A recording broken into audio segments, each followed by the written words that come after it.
Hello guys, here's how to add a border to a photo on your iPhone. First, open up the Photos app on your iPhone.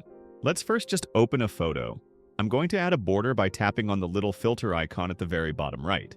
And then you can see at the top right that little pen icon. Let's tap on that and then hit OK. After we've done that, you'll be able to see pen, eraser, etc. But we're going to tap on the little plus at the very bottom right. And now you can see a bunch of different options. We're going to choose second to last, add a shape.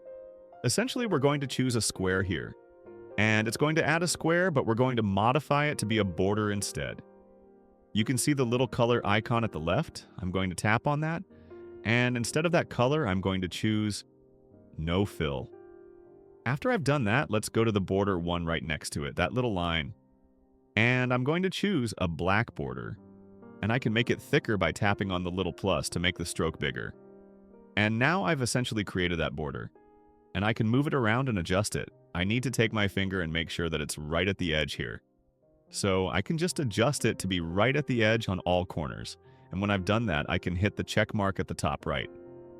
Just like that. If this video helped you out, please like and subscribe for more tips.